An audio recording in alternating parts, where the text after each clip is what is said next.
Suddenly, my son became very concerned and brewed a natural herbal remedy for me because my blood pressure was sky high.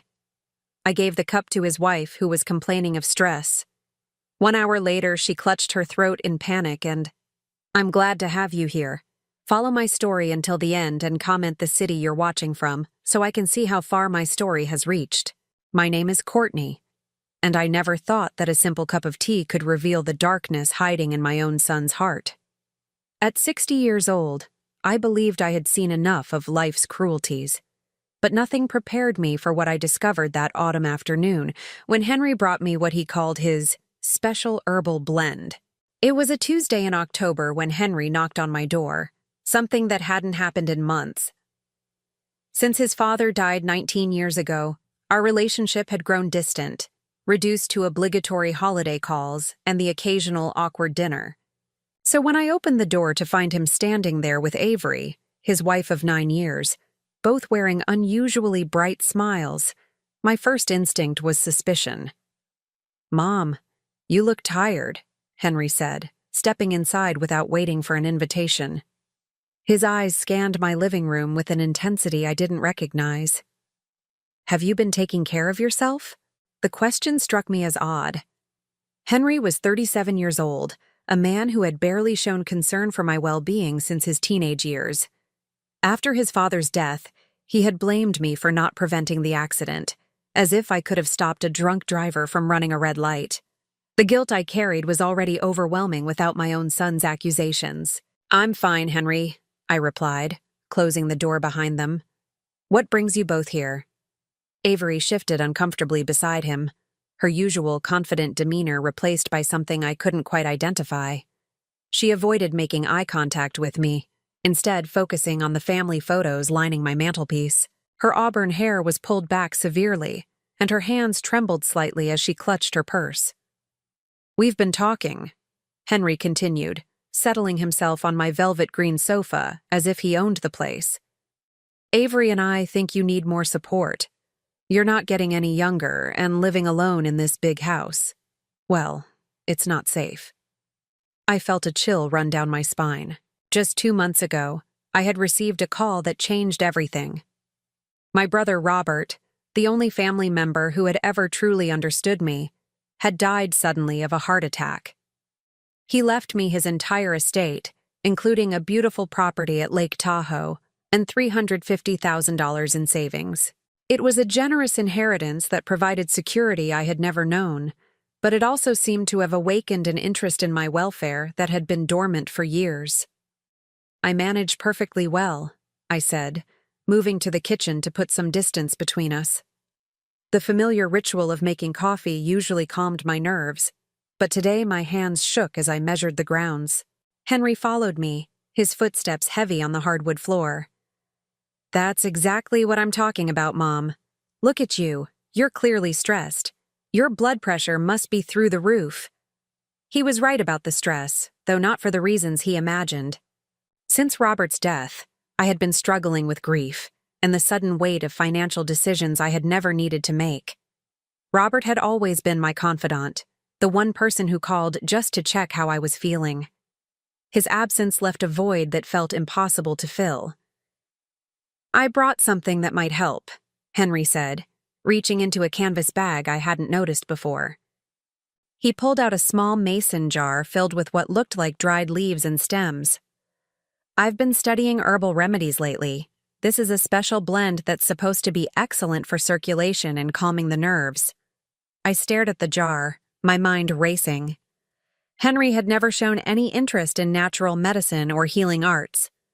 In fact, he had always mocked my own fascination with herbal teas and home remedies, calling them hippie nonsense whenever I tried to suggest alternatives to conventional medicine. "Where did you learn about this?" I asked, trying to keep my voice neutral. "Online research," he replied quickly, too quickly. "There are amazing resources now about traditional healing methods.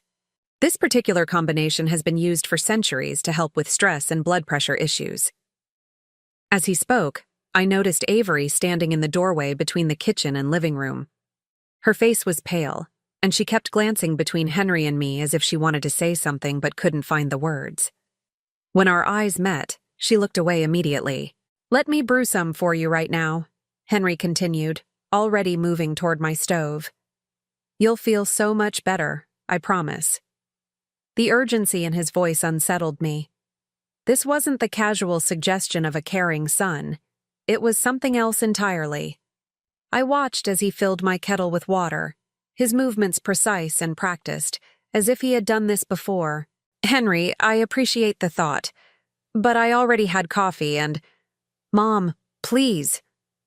He turned to face me, his expression suddenly serious. "I know we haven't been as close as we should be since Dad died. I know I've been a disappointment as a son, but I want to change that. I want to take better care of you." The words hit me unexpectedly. I had longed for years to hear my son acknowledge our fractured relationship, to show some desire to rebuild what we had lost. Maybe I was being paranoid. Maybe this was genuinely his attempt to reconnect. "Avery's been encouraging me to reach out more," he added, glancing toward his wife. "Haven't you, honey?" Avery nodded stiffly, but something in her expression made me pause. She looked almost frightened. Her hands continued to tremble, and a thin sheen of sweat had appeared on her forehead despite the cool October air flowing through my kitchen window. The kettle began to whistle, and Henry moved quickly to remove it from the heat. He measured the herbal mixture into my favorite blue porcelain teacup, the one that had belonged to my grandmother. Watching him handle something so precious to me felt wrong somehow, as if he were defiling a sacred object. "This needs to steep for exactly 7 minutes," he said, pouring the hot water over the herbs. The liquid immediately turned a muddy brown color, and an unfamiliar bitter scent filled the air. The timing is crucial for maximum effectiveness. 7 minutes. Such a specific requirement for someone who claimed to have learned about herbal remedies through casual online research. I found myself studying his face, looking for any sign of deception, but Henry had always been good at hiding his true thoughts. "I don't know," I said slowly. "The smell is quite strong. Maybe I should start with something milder." "Nonsense," Henry replied, stirring the mixture with one of my silver spoons. "Strong medicine requires strong ingredients. Trust me, Mom." "Have I ever steered you wrong?" The irony of the question wasn't lost on me. Henry had made countless decisions throughout his adult life that had caused pain and disappointment. His sudden concern for my health felt manufactured, rehearsed even. Avery suddenly spoke up, her voice barely above a whisper. "Maybe Courtney would prefer regular tea today, Henry. This does smell quite intense." Henry's head snapped toward his wife, and for just a moment I saw something flash in his eyes that made my blood run cold. It was anger, pure and sharp, quickly masked by his practiced smile. "Avery's been dealing with some stress lately, too," he said, his tone deliberately casual. "Work has been overwhelming for her. Maybe she could benefit from this as well." I looked at Avery more closely. She did appear stressed, but not in the way Henry suggested. This wasn't the exhaustion of a busy teacher dealing with difficult students. This was the tension of someone carrying a terrible secret. "Oh, I couldn't," Avery said quickly. "I'm sure Courtney needs it more than I do." "Nonsense," I heard myself saying, though I wasn't sure why. "If you're both concerned about stress, there's certainly enough for 2 cups. I reached for another teacup, one of the matching blue porcelain set, and began to pour half of the steaming liquid from my cup into hers. Henry moved as if to stop me, then caught himself. "Actually, Mom, the dosage is calibrated for 1 person," he said. "If you split it, neither of you will get the full benefit." "Then let Avery have it," I replied, handing her the cup. "I can try it another time when you bring more." Avery's hands shook violently as she accepted the cup, and I noticed tears forming in the corners of her eyes. "Thank you," she whispered, though her voice carried no gratitude. Henry watched his wife with an expression I couldn't read. There was anticipation there, and something else that looked disturbingly like scientific curiosity. "Go ahead, honey," he encouraged. "It should still be warm enough." Avery lifted the cup to her lips, hesitated for just a moment, then took a small sip. Almost immediately, her face contorted with disgust. "It's extremely bitter," she said, setting the cup down quickly. "Effective medicine often is," Henry replied. "Try a larger sip. You need enough to make a difference." I watched this exchange with growing unease. Something about the way Henry was watching his wife, the intensity of his focus on her reaction, felt predatory. Avery took another sip, larger this time, and swallowed with visible effort. For a moment, nothing happened. Then her eyes widened with what looked like panic. "I feel," she began, then stopped, pressing her hand to her throat. "What is it?"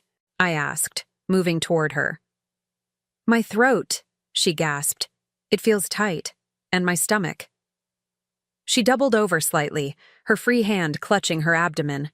Henry jumped up from his chair, but instead of rushing to help his wife, he moved to the sink and began washing the jar that had contained the herbs. "It's probably just the strong taste," he said without turning around. "Some people have sensitive palates." Avery's breathing became labored, and beads of sweat broke out across her forehead. "Henry?" she called out, her voice strained. "Something's wrong." That's when I saw it, the look that passed across my son's face when he finally turned to acknowledge his wife's distress. It wasn't concern or surprise. It was calculation. The teacup slipped from Avery's trembling fingers and shattered against my kitchen floor, sending fragments of blue porcelain and brown liquid across the white tiles. She collapsed into the nearest chair, clutching her throat and fighting for each breath. And in that moment, as I watched my son's wife struggle with symptoms that came on far too quickly and severely to be coincidental, I realized that the herbal tea hadn't been intended for her at all. It had been meant for me. The next morning arrived with the kind of crisp autumn air that usually lifted my spirits, but I woke with a heaviness in my chest that had nothing to do with the weather. I couldn't stop replaying the events of the previous afternoon. The image of Avery clutching her throat burned into my memory like a warning I was only beginning to understand. Henry had rushed his wife to urgent care, claiming she must have had an allergic reaction to something she'd eaten earlier. He had been almost theatrical in his concern, holding her arm as she stumbled to their car, calling out reassurances about getting her medical attention immediately. But I had seen the way he hesitated before helping her. Those precious seconds where he watched her suffer with what looked disturbingly like scientific interest. I made my morning coffee in a different cup, unable to bear the thought of using any of my blue porcelain set. The sight of those broken pieces scattered across my kitchen floor had felt like an omen. As I swept them up the night before, I noticed that several fragments still held traces of that bitter brown liquid, and the smell that rose from them made my stomach turn. Around 10 o'clock, my phone rang. Henry's name appeared on the caller ID, and I hesitated before answering. Part of me wasn't ready to hear whatever explanation he had prepared overnight. "Mom, I wanted to update you about Avery." His voice came through clearly, carrying just the right note of concerned husband. "The doctor said she had a severe allergic reaction. Her throat was quite swollen, and her digestive system was inflamed." "Allergic to what?" I asked, keeping my tone neutral. "They're not entirely sure. Could have been something she ate for lunch, or maybe one of the herbs in that tea blend. You know how sensitive some people can be to natural remedies." The way he said it, so casually dismissive, made my skin crawl. "Is she feeling better now?" "Much better, thank you for asking. They gave her some medication to reduce the inflammation, and she's resting at home today." "But Mom, this got me thinking about how important it is to be careful with herbal treatments. Maybe we should stick to more conventional approaches for your health concerns." I almost laughed at the irony. Yesterday he had been so enthusiastic about his special blend, and now he was suggesting we abandon herbal remedies altogether? "That's probably wise," I agreed, curious to see where this conversation was heading.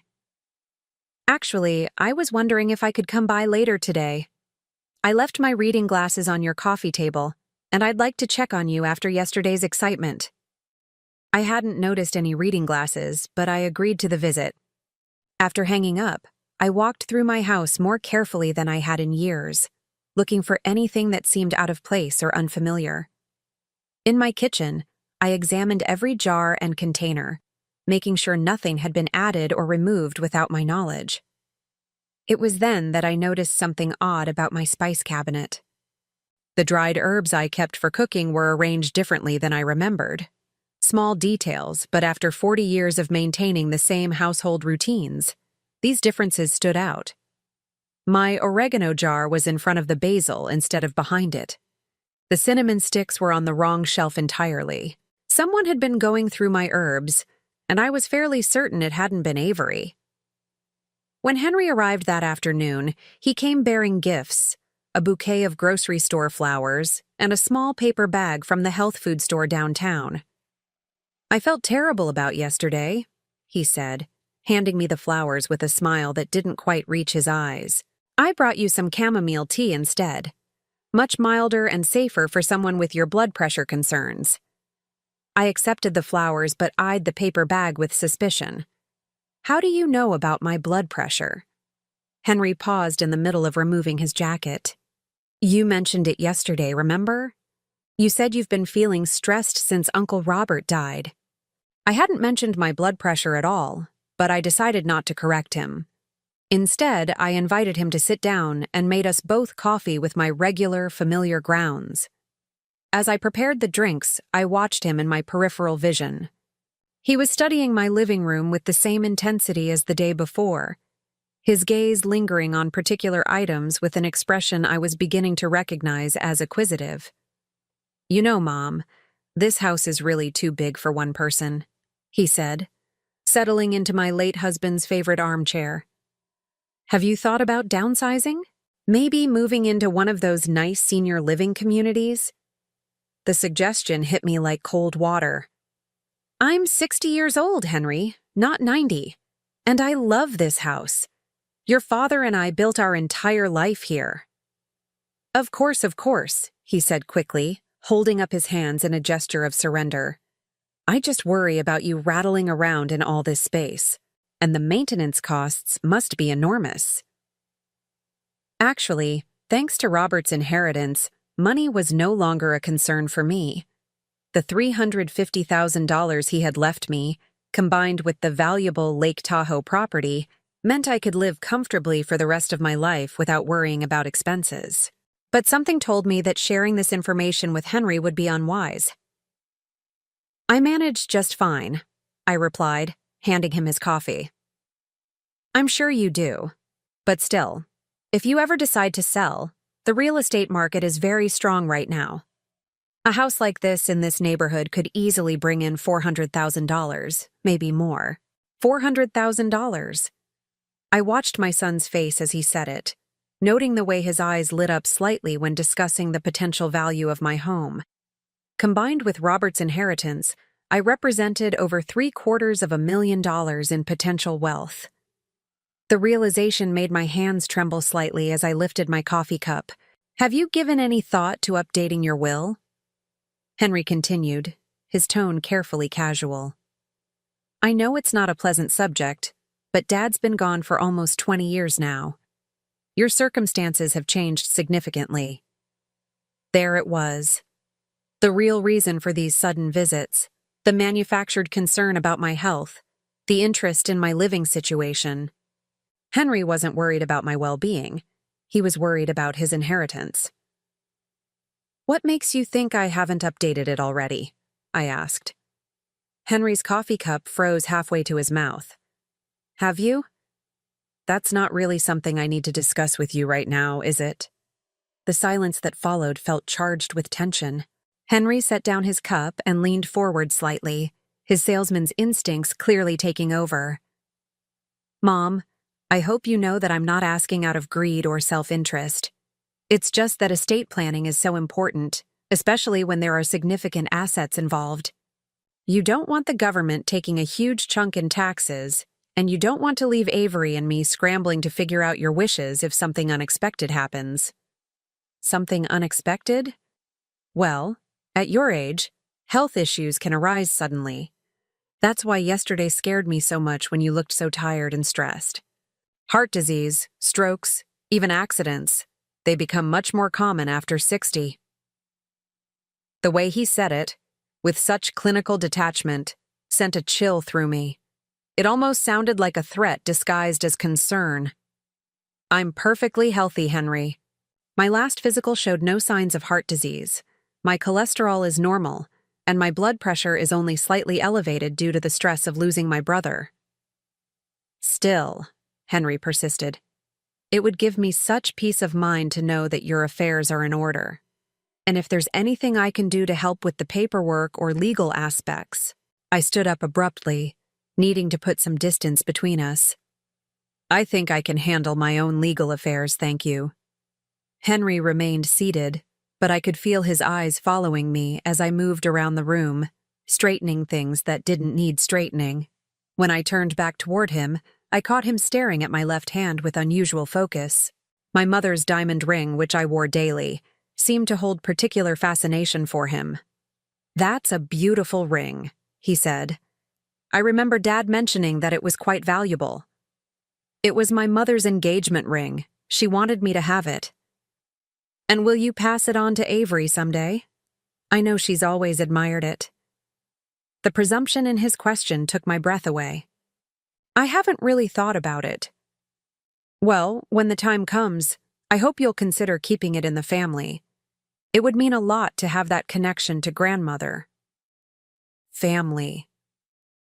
The word felt hollow coming from him, considering that he had barely spoken to me in months before Robert's death made me suddenly worth cultivating. Henry finished his coffee and stood to leave, but not before walking through my house one more time, ostensibly looking for his reading glasses. I followed him, noting how his eyes catalogued everything of value. The antique furniture my husband and I had collected over the years, the artwork Robert had given me for birthdays and holidays, the silver tea service that had been a wedding gift. I still don't see those glasses anywhere, he said, completing his circuit of the house. I must have left them somewhere else. As I walked him to the door, he paused and pulled a business card from his wallet. I met someone last week who specializes in estate planning. Very knowledgeable, very discreet. If you ever want to review your options, give him a call. I took the card without looking at it. Thank you. And Mom, maybe we should get together more regularly. Weekly visits, perhaps? I feel like I've missed so much of your life lately. After he left, I sat in my living room and really examined the business card he had given me. It wasn't for an estate planning attorney as he had claimed. It was for a company that specialized in buying homes quickly for cash, particularly from elderly sellers who needed to liquidate assets fast. I walked to my computer and, for the first time in years, began researching something that had never occurred to me before. The effects of certain herbs on elderly people, particularly those with high blood pressure. What I found made my blood run cold. The combination of herbs Henry had brought yesterday, when consumed in sufficient quantities, could indeed cause throat swelling and digestive distress in the short term. But more disturbing were the long-term effects described in several medical journals. Regular consumption could lead to gradual liver damage, kidney problems, and cardiac irregularities, all conditions that might appear to be natural age-related decline in a 60-year-old woman. More chilling still was a forum discussion I found where someone had asked about the therapeutic dosage of this exact herbal combination for an elderly relative with hypertension. The user's handle was Henry B. 1987. 1987, the year my son was born. I printed out the forum discussion with hands that wouldn't stop shaking. The date stamp showed it had been posted 3 weeks ago, shortly after Robert's death had been announced in the local newspaper. 3 weeks ago, Henry had started planning my death. That evening, as I sat in my kitchen with the printed pages spread before me, I realized that yesterday's accident with Avery had revealed the true purpose of Henry's sudden interest in my health. The herbal tea hadn't been a loving son's attempt to help his stressed mother. It had been a test run. I spent 3 sleepless nights staring at those printed forum pages, reading and rereading Henry's posts about therapeutic dosages and elderly relatives. Each time I hoped I was wrong, that there was some innocent explanation for my son researching the effects of herbs that could slowly damage an older person's organs. But there was no mistaking the cold, clinical tone of his questions, or the way he had asked about masking the bitter taste to make the mixture more palatable. On Friday morning, I made a decision that would change everything between us forever. Instead of waiting for Henry to make his next move, I would confront him directly. I needed to look into his eyes and hear from his own mouth what he was planning to do to me. I called him at work, something I never did. His cheerful greeting when he answered made my stomach turn. "Mom, what a nice surprise. Is everything okay?" "Henry, I need to talk to you about something important. Can you come by this evening?" There was a pause, and when he spoke again, his voice carried a note of concern that would have seemed genuine if I hadn't known better. "Of course. Is this about your health? Have you been feeling worse?" "We'll discuss it when you get here. Come alone." "What about Avery? She's been wanting to check on you since her reaction to that tea." "Alone, Henry." After I hung up, I spent the day preparing for what I knew would be the most difficult conversation of my life. I printed out additional copies of his forum posts, including ones where he had asked about the cumulative effects of regular consumption, and whether the symptoms would be distinguishable from natural aging processes. The cold calculation in his words made me feel sick. Henry arrived at 7 o'clock sharp, carrying a bottle of wine and wearing the same forced smile that had become his trademark during these visits. He looked relaxed, confident, like a man who believed his plan was proceeding smoothly. "You sounded serious on the phone," he said, following me into the living room. "I brought your favorite Pinot Grigio. Maybe we can talk over a glass of wine." "I don't think wine is appropriate for this conversation." Something in my tone made him pause. For the first time since his visits had started, I saw uncertainty flicker across his face. I sat down across from him and placed the printed pages on the coffee table between us. "I found something interesting online yesterday." Henry's eyes fell on the papers, and I watched his face carefully. The moment he recognized his own posts, his entire demeanor changed. The fake warmth disappeared, replaced by something cold and calculating that I had never seen in my son before. "You went through my browsing history?" he asked, his voice dangerously quiet. "I didn't need to. You posted these questions in public forums using your birth year as part of your username. Not very clever for someone planning what you're planning." Henry leaned back in his chair, and for several long moments we stared at each other in silence. When he finally spoke, his voice was completely different from the concerned son act he had been performing. "So you know." "I know that you've been researching ways to slowly harm elderly people using herbal preparations. I know that you brought me a tea blend specifically designed to cause organ damage over time.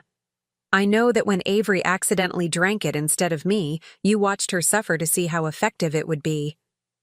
Henry picked up one of the printed pages and scanned it casually, as if we were discussing a recipe rather than attempted murder. "You make it sound so sinister. I was researching natural health remedies for age-related conditions." "Don't lie to me anymore, Henry. I've read every post. You asked specifically about making symptoms appear natural, about dosages that would cause gradual decline, about masking bitter tastes.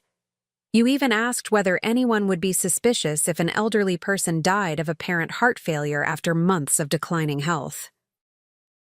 "And what did you conclude from your detective work?" he asked, setting the paper down with deliberate calm. "I concluded that my son has been planning to kill me for my inheritance." The words hung in the air between us like a toxic cloud. Henry didn't deny them. Instead, he stood up and walked to my window, looking out at the garden where I had spent so many peaceful hours over the years. "Do you have any idea what it's like to be drowning financially while your mother sits on $750,000 in assets?" he asked without turning around. The casual admission hit me like a physical blow. He wasn't even pretending anymore. "Henry, if you needed money, you could have asked me. We could have worked something out." He turned around, and the expression on his face was one of pure contempt. Asked you? And listened to lectures about fiscal responsibility and living within our means?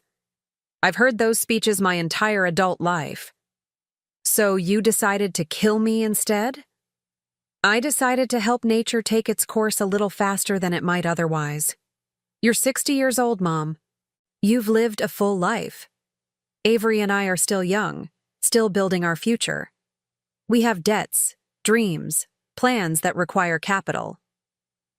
The coldness in his voice was more frightening than anger would have been. This wasn't a moment of desperate passion or temporary insanity. This was calculated, rational planning by someone who had weighed my life against his financial needs and found me wanting. How long have you been giving me those herbs? I asked, though I wasn't sure I wanted to know the answer. This was actually the first attempt. I needed to test the mixture first, make sure it would work the way I intended. Avery's reaction was quite informative, though she experienced it much more intensely than you would have. The dosage was calibrated for someone your age and weight. I felt nauseated. He was discussing my planned murder with the same detachment he might use to describe a business transaction. And if I hadn't given it to Avery, if I had drunk it myself, you would have felt mildly unwell for a day or two. Nothing more dramatic than that. But your liver and kidneys would have begun processing toxins they weren't designed to handle. Over the course of several months, with regular doses, your organs would have shown signs of stress.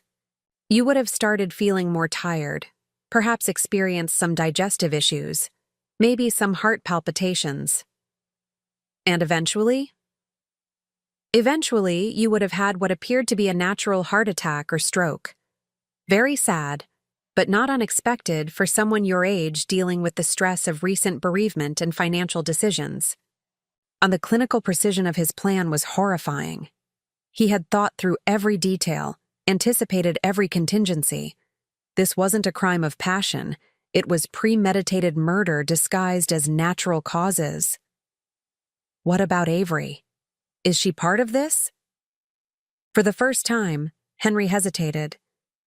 Avery is complicated. She knows about our financial situation, obviously. She knows we need a solution. But she's squeamish about the details. Squeamish about murdering your mother, you mean? She prefers not to think about the methodology. She just wants the problem to go away. I thought about Avery's behavior during their visits, her obvious distress, the way she had avoided eye contact. She might not have been an active participant, but she was certainly complicit in whatever Henry had planned for me. So what happens now? I asked. Now that I know what you're planning? Henry sat back down, and I saw him considering his options. The mask was completely off now, revealing a stranger I barely recognized. Now we need to have a practical discussion about your estate planning, he said finally. Because one way or another, Avery and I are going to inherit your assets. The only question is whether you want to cooperate and make the transition smooth, or whether you want to make this difficult for everyone involved. You're threatening me. I'm presenting you with options. You can update your will to leave everything to us, then perhaps take a nice long trip somewhere. Lake Tahoe, maybe. Uncle Robert's property is quite isolated. Anything could happen to someone traveling alone at your age. The implications of his words made my blood run cold. He wasn't just planning to poison me slowly. He was prepared to arrange a more immediate solution if necessary. And if I refuse? Henry's smile was the most chilling thing I had ever seen. Then we go back to the original plan. You've already been exposed to the herbal preparation once when Avery spilled that tea. There are traces of it in your system now. If you were to have another accident, perhaps slip and fall, hit your head, the autopsy would show elevated levels of certain compounds that could have contributed to dizziness or disorientation.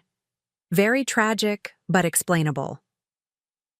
I realized with crystal clarity that my son was a sociopath.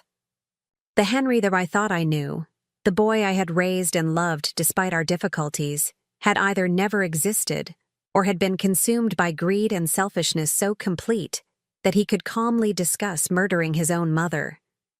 "You're insane," I whispered. "I'm practical.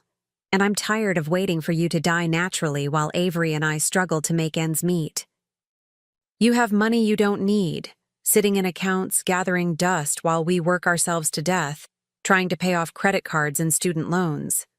I earned that money through 40 years of careful saving and hard work. Robert left it to me because he knew I would use it responsibly. And what's responsible about hoarding wealth while your own son suffers financially? You live alone in a house worth $400,000. You have more money in the bank than most people see in a lifetime. Meanwhile, Avery and I are drowning in debt, living paycheck to paycheck, unable to even think about having children because we can't afford them. The self-pity in his voice was almost as disgusting as the calculated cruelty. He genuinely believed that he was the victim in this situation. So you decided I don't deserve to live? I decided that your death would serve a greater purpose than your continued existence. You've already lived most of your life. We're just getting started with ours. I looked at this stranger wearing my son's face and felt something inside me break completely. The last thread of maternal love, the final hope that somehow we could repair our relationship, snapped under the weight of his words. "Get out of my house," I said quietly. "I'm afraid that's not how this works anymore, Mom. We're past the point where you can just dismiss me and pretend this conversation never happened. You know too much now. And I know that you know. That changes the timeline considerably." "What do you mean?" Henry reached into his jacket pocket and pulled out a small vial of clear liquid. "I brought a backup plan tonight, just in case our conversation didn't go the way I hoped. This is a concentrated version of the herbal preparation, dissolved in a tasteless solution that can be added to any beverage." My heart started racing as I realized what he was suggesting. "You're going to force me to drink that?" "I'm going to give you one last chance to cooperate. Sign over power of attorney to me tonight, and you can spend your remaining time in a nice care facility where you'll be comfortable and well looked after. Refuse, and I'll add this to your coffee, and by morning you'll be experiencing symptoms severe enough to require hospitalization." "You would really do this? To your own mother? To secure my future and Avery's future? Absolutely." I stared at the vial in his hand, understanding that I was facing a life or death decision. My son, the child I had carried and birthed and loved despite all our problems, was prepared to murder me for money.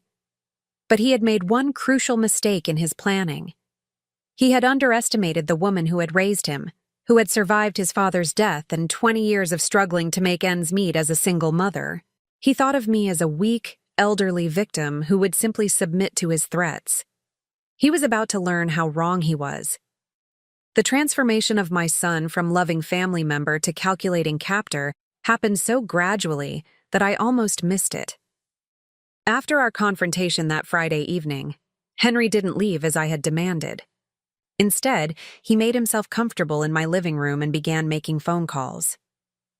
"Avery, honey, I'm going to stay at Mom's tonight," he said into his phone, his voice carrying the same false warmth he had used with me for weeks. "She's had a bit of an episode, and I think she needs supervision." An episode. As if my discovery of his murder plot was a sign of mental decline rather than justified horror at my son's intentions. After he hung up, Henry turned to me with that chilling smile that had become his trademark. "I've been thinking about what you said earlier, about wanting me to leave. Unfortunately, that's not really an option anymore. You see, now that you know about my research and my plans, I can't risk you doing something impulsive like calling the police or changing your will out of spite. This is my house, Henry. You can't just decide to move in." "Actually, I can, and I'm not moving in permanently, just until we get your affairs sorted out properly. Think of it as a temporary arrangement while we transition your estate planning to something more appropriate for someone in your condition." "What condition? There's nothing wrong with me." "Isn't there?" He pulled out his phone and showed me a note-taking app. "Let's see. Today, you accused your loving son of trying to poison you based on some internet posts you misunderstood. You became agitated and paranoid, making wild accusations about murder plots. You refused to listen to reason and demanded that I leave your house despite your obvious need for care and supervision. I felt cold dread creeping up my spine as I realized what he was doing. You're creating a record. I'm documenting your declining mental state. Very sad, really. The stress of Uncle Robert's death has clearly been harder on you than any of us realized. It's not uncommon for people your age to develop paranoid delusions, especially after a significant loss. No one will believe that. I'm perfectly lucid. Are you? Because from where I'm sitting, you look like a confused elderly woman who's been living alone too long and has started imagining threats that don't exist. Henry stood up and walked to my front door, turning the deadbolt with a decisive click. Then he moved to the back door and repeated the process. I watched in growing horror as he secured every possible exit from my own home. What are you doing? Making sure you don't hurt yourself. People with paranoid delusions sometimes make poor decisions, like wandering outside at night or trying to contact authorities about imaginary crimes. It's really for your own safety. I reached for my phone, but Henry was faster. His hand closed over mine with a grip that was firm enough to be painful, but not quite hard enough to leave bruises. I don't think you need that right now, he said, gently but firmly removing my cell phone from my grasp. Too much stimulation can make episodes worse. Henry, this is kidnapping. You can't hold me prisoner in my own house. I'm not holding you prisoner, Mom. I'm providing care for a family member who's experiencing a mental health crisis. Big difference, legally speaking. The casual way he discussed the legal implications told me that he had researched this aspect of his plan as thoroughly as he had researched the herbal preparations. This wasn't a spontaneous decision born of panic after our confrontation. This was another calculated move in a strategy he had been developing for weeks. Now, he continued, settling back into my late husband's favorite chair, let's talk about next steps. I've made an appointment for you to see a geriatric psychiatrist on Monday morning. Dr. Brennan comes highly recommended for dealing with age-related cognitive decline. I'm not going to see any psychiatrist. Of course you are. You'll go willingly because you want to get better, and Dr. Brennan will evaluate your condition and make recommendations about the level of care you need. I suspect he'll find that living alone is no longer safe for someone in your condition. I felt trapped in a nightmare where my own words and actions were being twisted into evidence of mental illness. And what happens after this appointment? That depends on you. If you're cooperative, if you acknowledge that you need help and support, then we can arrange for appropriate care. Perhaps a nice assisted living facility where you can be monitored and given the medications you need. Medications? Dr. Brennan will almost certainly prescribe something to help with your anxiety and paranoid thoughts. Antipsychotic medications can be very effective for people experiencing the kind of delusions you've been having. The picture he was painting became clearer with every word. Once I was medicated and institutionalized, it would be easy for Henry to gain control of my finances and property. Any protests I made about his true intentions would be dismissed as further evidence of my mental instability. And if I'm not cooperative? Henry's expression hardened slightly. Then we implement more immediate solutions. You've already been exposed to herbal preparations that could cause confusion and disorientation. If you were to have an accident while in a compromised mental state, well, that would be a tragedy, but not entirely unexpected. I realized that I was completely at his mercy. He controlled access to my phone, my car keys, even my ability to leave the house. He had created a narrative that painted me as mentally unstable, and any resistance I offered would be interpreted as further proof of my condition. I need to use the bathroom, I said, hoping to buy myself some time to think. Of course, but I think it's best if you leave the door open. People with your condition sometimes have falls in enclosed spaces. The humiliation of having my privacy stripped away was almost as devastating as the fear. I walked to my bathroom with as much dignity as I could muster, acutely aware that Henry was watching my every move. In the bathroom mirror, I looked at myself carefully.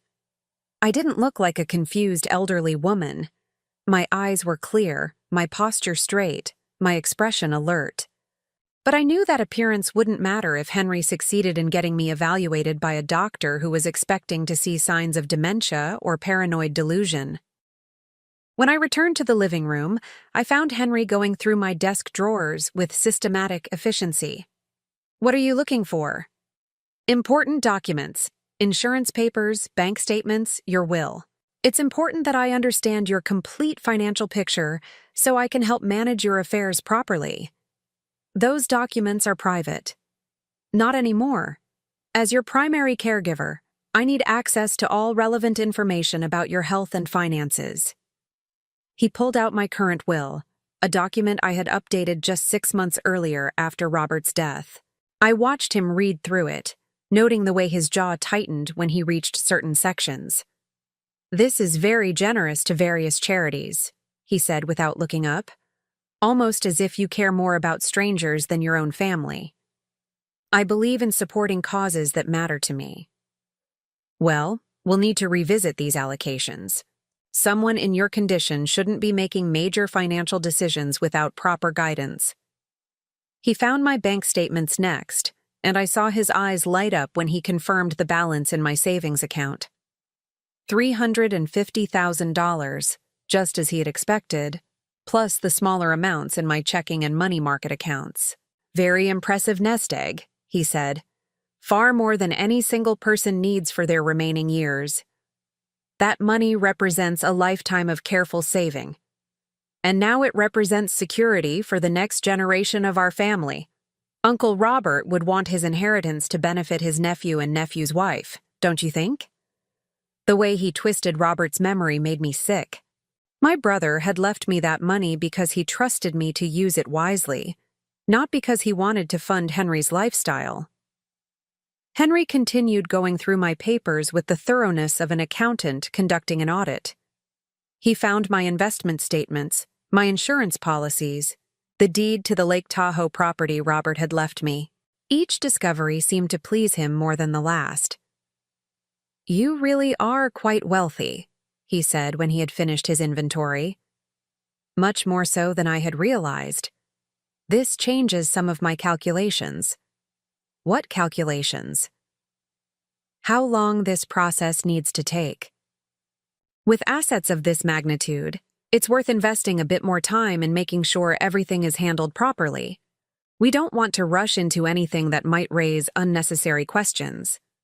I understood that he was revising his timeline. The larger the inheritance, the more careful he needed to be about acquiring it legally. "I'm hungry," I said, realizing that we had been talking for hours and I hadn't eaten since lunch. "Of course. Let me make you something." Henry stood up and walked toward my kitchen, and I started to follow him. "Actually, why don't you rest in your chair? I can handle dinner. You seem tired, and stress can be very hard on people your age." I wanted to protest, but I realized that following him would accomplish nothing except confirming his narrative about my need for supervision. Instead, I sat down and listened to him moving around in my kitchen, opening cabinets and drawers with the familiarity of someone who had been studying the layout. When he returned 20 minutes later, he carried a tray with a bowl of soup and a cup of tea. Both looked perfectly normal, but I found myself staring at them with suspicion. "It's just chicken soup from a can," Henry said, noticing my hesitation. "And chamomile tea from the box you keep in your pantry. Nothing exotic or unusual." "I'm not really hungry right now." "You need to eat, Mom. Proper nutrition is especially important for people dealing with the kind of stress you've been under." I took a small spoonful of soup and found that it tasted exactly as it should. The tea also seemed normal, with the mild, familiar flavor of chamomile and honey. But I couldn't shake the feeling that accepting anything from Henry was dangerous. "There," he said when I had managed to eat about half the soup. "Don't you feel better now?" Actually, I did feel different, but not in a way that made me feel better. I felt drowsy, relaxed in a way that didn't seem natural given the circumstances. My thoughts seemed to move more slowly, and my anxiety about the situation began to fade into a kind of foggy acceptance. "I think I'm tired," I said, surprised at how slurred my words sounded. Of course you are. It's been a very stressful day. Why don't you go to bed early tonight? Things will look clearer in the morning. I stood up, intending to walk to my bedroom, but my legs felt unsteady. Henry immediately moved to support my elbow, his grip firm and controlling. Careful there, he said with false concern. These episodes can really take it out of you. As he helped me to my bedroom, I realized that he had indeed added something to my food. Not the dangerous herbal preparation he had threatened me with earlier, but something milder, designed to make me compliant and confused rather than seriously ill. Sleep well, Mom, he said, helping me sit on the edge of my bed. Tomorrow we'll start making some positive changes in your life. After he left my room, I heard him moving around the house, checking locks, closing curtains, making himself completely at home. I lay in my bed, feeling drugged and helpless, and understood that this was only the beginning. Henry had turned my own home into a prison, and I was now completely under his control. I woke up Saturday morning with a clarity that surprised me, considering how foggy I had felt the night before.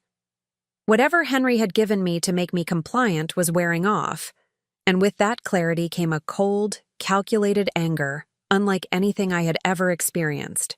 My son had made several crucial mistakes in his planning, and as I lay in bed listening to him move around my kitchen, I began to formulate a plan of my own. Henry thought he was dealing with a helpless elderly woman who would submit to his control out of fear and confusion. But he had forgotten something important about the woman who had raised him as a single mother for nearly 20 years. I was a survivor. When Henry knocked on my bedroom door at 8 o'clock, I was ready for him. Good morning, Mom. How are you feeling today? I made my voice slightly uncertain, with just a hint of the confusion he expected to hear. I'm not sure. Yesterday feels a bit fuzzy. Did we have an argument? The satisfaction that flickered across his face told me my performance was convincing. You had a bit of an episode, nothing too serious, but enough to make me concerned about you living alone. Do you remember any of it?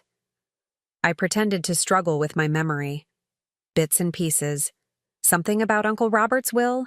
I remember being upset about something. You were confused about some papers you found online. You thought they meant something they didn't. It's not uncommon for people your age to misinterpret things when they're under stress. Oh. I let my voice carry a note of embarrassment.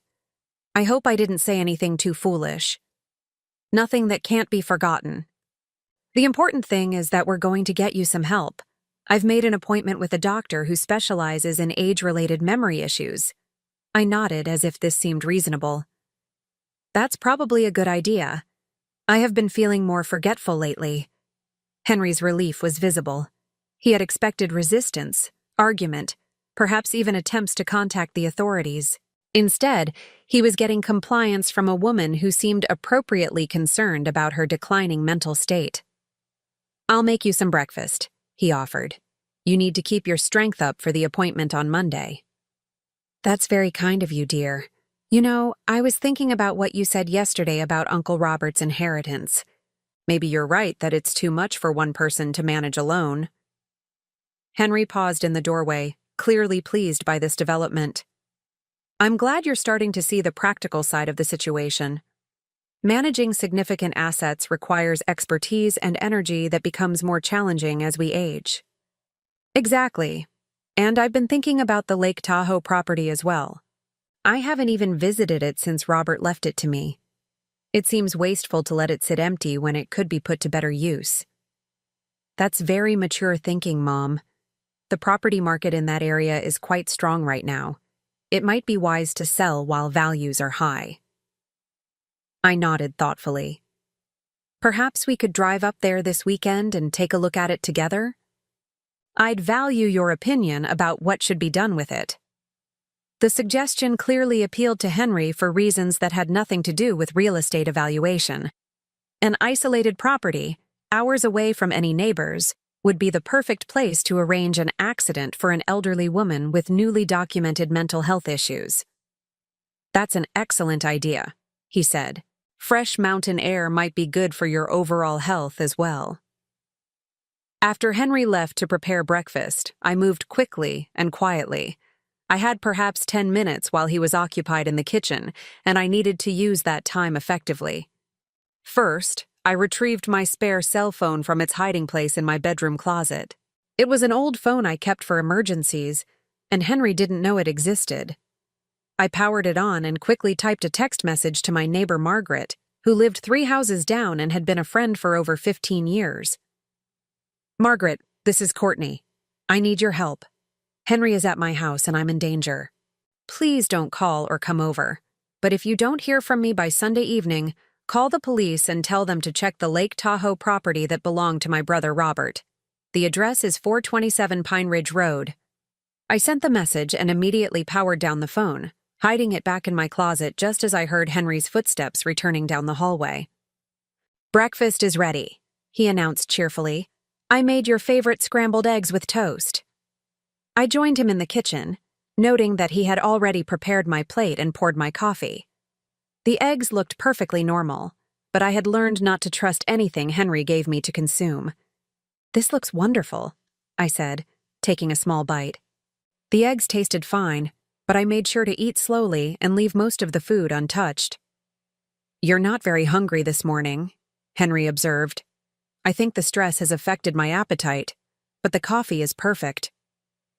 I took several sips of coffee, noting that it also tasted normal. Either Henry was saving his chemical interventions for when he really needed them, or he was confident enough in his control that he didn't feel the need to drug me again. As we sat at my kitchen table, I studied my son's face carefully. The mask of concern was back in place, but I could see the calculation behind his eyes. He was already planning the trip to Lake Tahoe, thinking through the logistics of making my death appear accidental. "When would you like to drive up to the property?" I asked. "Today or tomorrow?" "Today might be better. The weather forecast shows rain tomorrow, which could make the mountain roads more dangerous." Dangerous. The word choice was deliberate, part of his narrative about the hazards facing elderly people who took unnecessary risks. "That sounds perfect. Should I pack an overnight bag? We could stay at the cabin and make a real vacation of it." Henry's eyes lit up.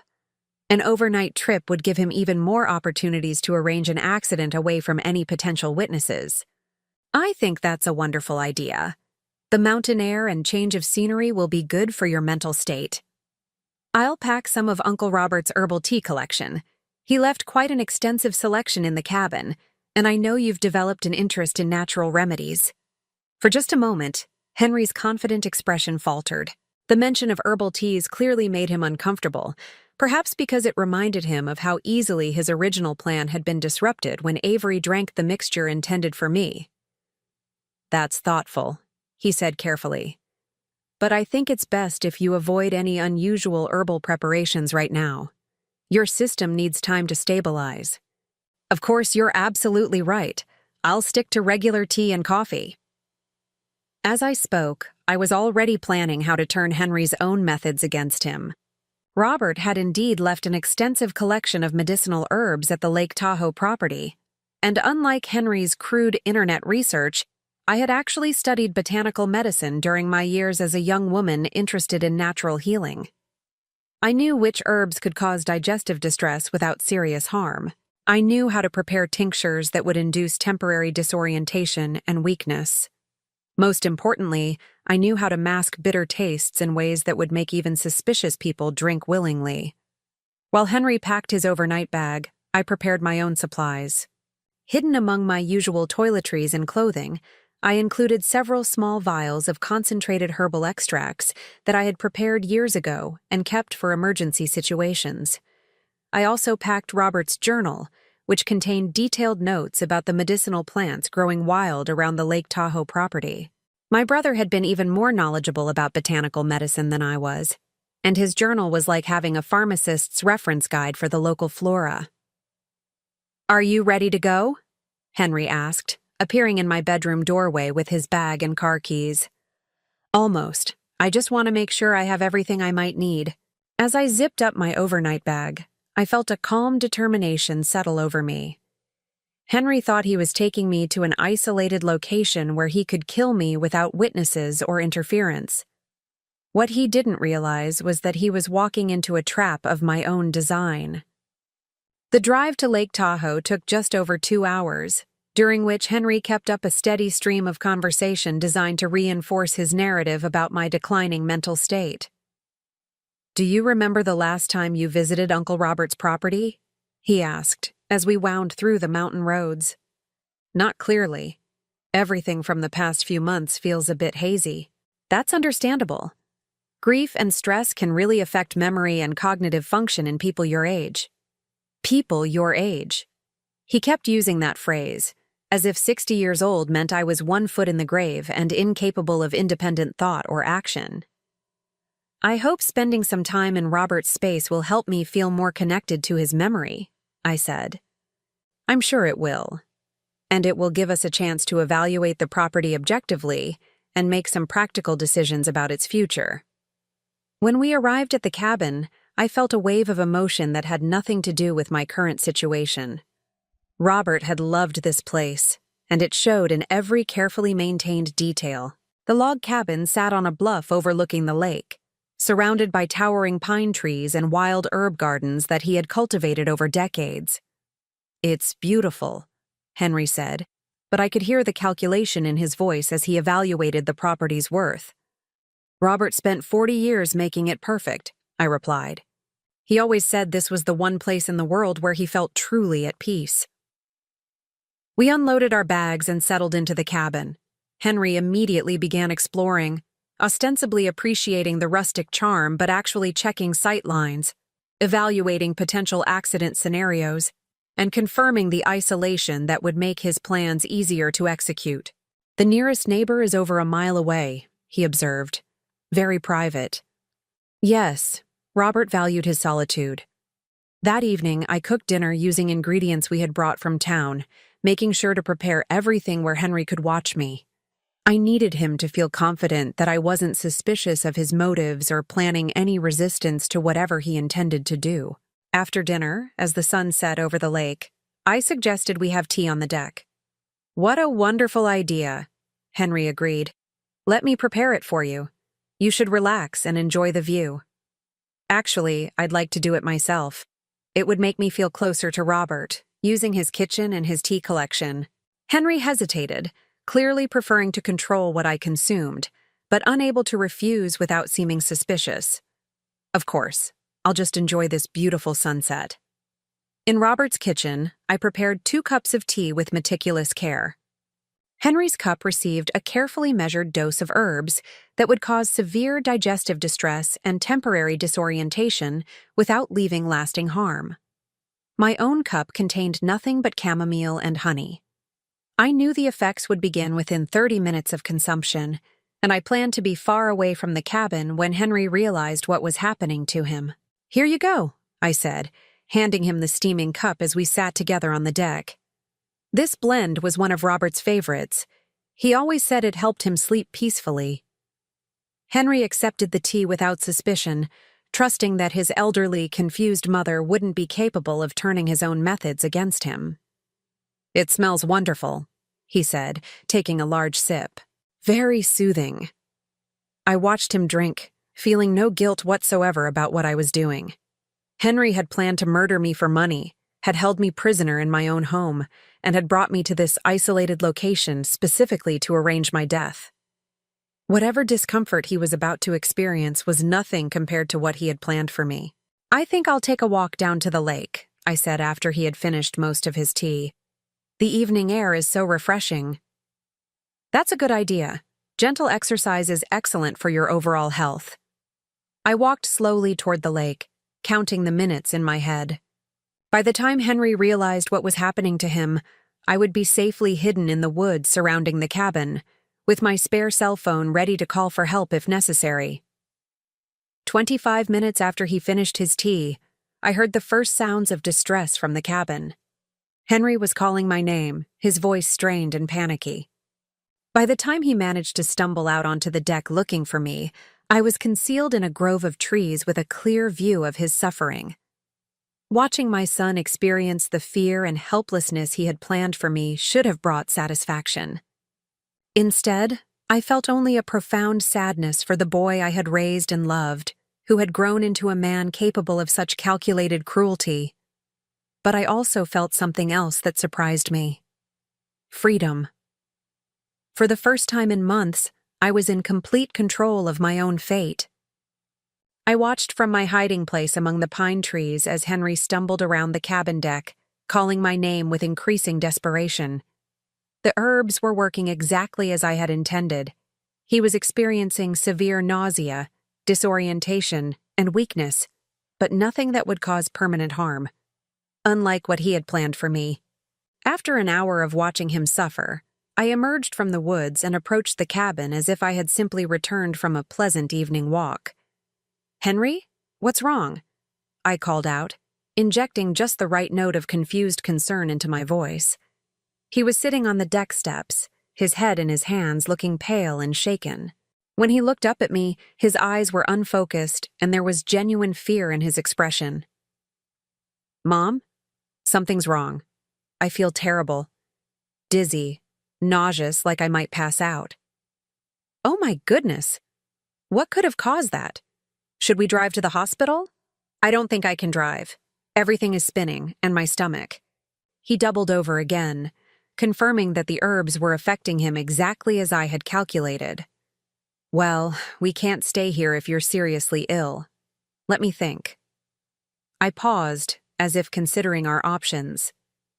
"You know, Uncle Robert always said that certain combinations of his herbs could cause reactions in people who weren't used to them. Did you drink that tea I made?" Henry's eyes widened as the implications hit him. "The tea? You think the tea did this?" "It's possible. Robert's blends were quite potent, and he always warned me to be careful about dosages." I sat down beside him, putting on my most concerned mother expression. "I'm so sorry, dear. I should have thought about that before offering it to you." "How long will this last?" His voice was weak, almost childlike in its vulnerability. "I'm not sure. Robert never told me much about the specific effects or duration. But I think the best thing is for you to rest and let it work through your system naturally." As I spoke, I was calculating my next moves. Henry was incapacitated for at least several more hours, which gave me time to implement the rest of my plan. I helped him inside and settled him on the couch, bringing him water and acting like the caring mother he had been manipulating. "Try to sleep," I told him. "I'll keep an eye on you and make sure you're okay." Once Henry had dozed off, fitful and uncomfortable, but no longer able to focus on anything except his own misery, I began working. First, I used my spare phone to send another message to Margaret. "I'm safe for now. Henry became ill after drinking some of Uncle Robert's herbal tea. We'll keep you updated. If anything happens to me, make sure the police know that Henry has been planning to harm me for my inheritance." Then I began searching through Henry's belongings. His phone contained a wealth of evidence that I photographed with my spare device. Text messages to Avery discussing their financial desperation and speculating about when I might die naturally. Search histories full of queries about herbal substances and their effects on elderly people. Even draft emails to estate attorneys asking about expediting inheritance proceedings. Most damning of all was a voice recording he had made on his phone the previous evening, apparently intended as a personal log of his plans. "Day 2 of the intervention," his voice said clearly through the phone speaker. "Mom is showing expected signs of compliance after last night's mild sedative. The paranoid episode seems to have convinced her that she needs help, which will make the psychiatric evaluation much easier. If Dr. Brennan cooperates as expected, we should have legal control of her assets within 2 weeks. The Lake Tahoe trip will provide the perfect opportunity for a more permanent solution if the legal route proves too slow or complicated." A permanent solution. My own son casually discussing my murder as if it were a business decision. I saved copies of everything to my spare phone and then composed a detailed email to the local police, explaining Henry's plans and providing all the evidence I had gathered. I scheduled the email to be sent automatically if I didn't cancel it within 12 hours, ensuring that even if something happened to me, the truth would still come out. When Henry woke up the next morning, he was feeling better physically but clearly shaken by what he had experienced. "How are you feeling?" I asked, bringing him coffee and toast. "Much better, thank you. That was terrifying. I've never felt so helpless." The irony of his statement wasn't lost on me, but I simply nodded sympathetically. "I'm just glad you're okay. I was worried I might have accidentally caused serious harm." No lasting damage, I think. But it certainly gave me a new perspective on how dangerous these natural remedies can be if you don't know what you're doing. Yes, knowledge is so important when dealing with substances that can affect people's health and well-being. Henry looked at me sharply, as if something in my tone had alerted him to a deeper meaning in my words. "I think we should head home today," he said. "This trip didn't go quite as I had planned." "Of course, but first, I want to show you something." I led him to Robert's study, where my brother had kept his most important papers. I pulled out a thick folder and handed it to Henry. "Uncle Robert's will and estate documents. I thought you might be interested in seeing how he structured his inheritance to me." Henry opened the folder eagerly, scanning the legal language for details about the money and property I had received. As he read, his expression grew increasingly confused. "I don't understand," he said finally. "This says the inheritance is structured as a trust, with specific conditions for distribution." "That's right. Very specific conditions." "What conditions?" I smiled, feeling a deep satisfaction as I delivered the words I had been planning since the moment Henry revealed his true intentions. "The trust stipulates that if I die within 5 years of receiving the inheritance, or if there are any suspicious circumstances surrounding my death, the entire amount reverts to Robert's designated charities. Nothing goes to my heirs." Henry stared at me, the implications slowly sinking in. "But that would mean that killing me would gain you absolutely nothing. In fact, it would ensure that you never receive a penny of Uncle Robert's money." I watched the color drain from his face as he realized that his elaborate plan had been doomed from the beginning. "Furthermore," I continued, "Robert included a specific clause about attempts to coerce or harm me in order to access the inheritance. Any evidence of such attempts automatically triggers the reversion to charity, regardless of whether I live or die." "You knew," he whispered. "You've known all along." "I've known since yesterday morning, when I found your internet posts and realized what you were planning. The trust documents were in my safe deposit box, and I reviewed them before agreeing to this trip." Henry sank into Robert's desk chair, his grand plan crumbling around him. "So everything I've done has been pointless, worse than pointless.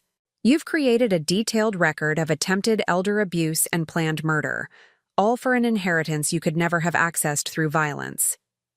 I pulled out my spare phone and showed him the evidence I had gathered.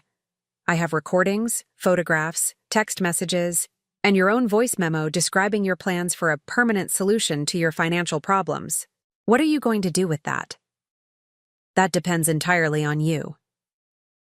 I sat down across from him, looking into the face of the stranger my son had become. "You have 2 choices, Henry. You can disappear from my life completely and permanently, or you can face the legal consequences of what you've attempted to do." "What do you mean, disappear?" "I mean you pack your things, you leave my house, and you never contact me again. No phone calls, no visits, no attempts to reconcile. You accept that you are no longer my son, and I am no longer your mother.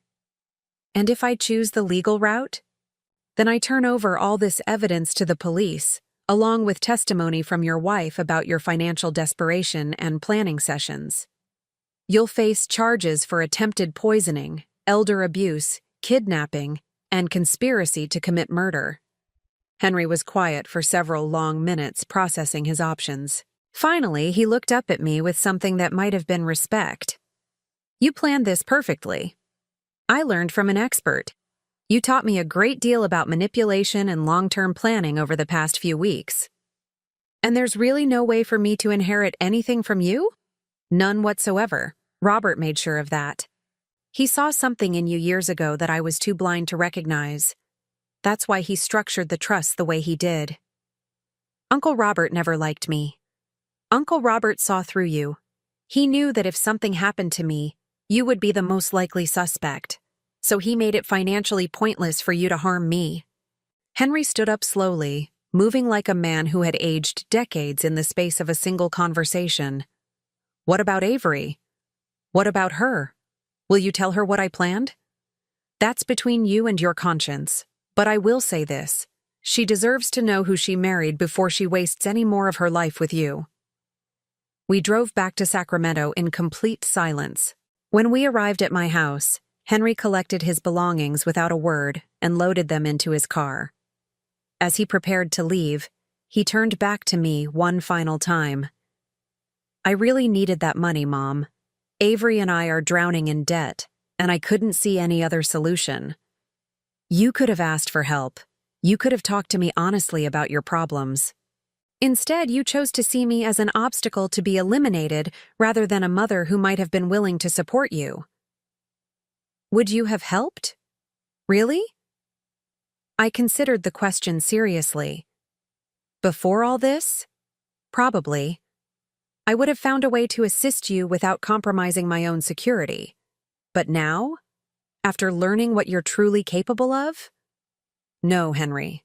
I would never trust you with $1, much less my life savings. He nodded, accepting the finality of what had been lost between us. I'm sorry. I'm sure you are. But some lines, once crossed, can never be uncrossed. I watched him drive away, and for the first time in months, I felt truly safe in my own home. 3 weeks later, I received divorce papers in the mail addressed to Henry at my house. Avery had apparently learned about his plans, either from him or through her own investigation, and had made the same choice I had made. She would rather be financially struggling and safe than married to someone capable of murder for money. I moved to the Lake Tahoe property permanently, finding peace in Robert's carefully cultivated sanctuary. The inheritance money allowed me to live comfortably while supporting causes I believed in, exactly as Robert had intended.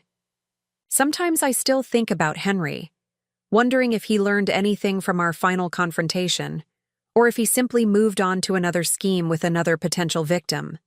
But mostly, I try not to think about him at all. I had spent 60 years learning the difference between family and blood relations. Family are the people who love you, support you, and want the best for you, even when it's inconvenient for them. Blood relations are just people who happen to share your genetics. Henry had proven conclusively which category he belonged in. As for me, I discovered something valuable in those dark weeks when I thought my own son was planning to kill me. I learned that I was stronger, more resourceful, and more capable of protecting myself than I had ever imagined. That knowledge was worth more than any inheritance. Now I'm curious about you who listened to my story. What would you do if you were in my place? Have you ever been through something similar? Comment below, and meanwhile, I'm leaving on the final screen 2 other stories that are channel favorites, and they will definitely surprise you. Thank you for watching until here.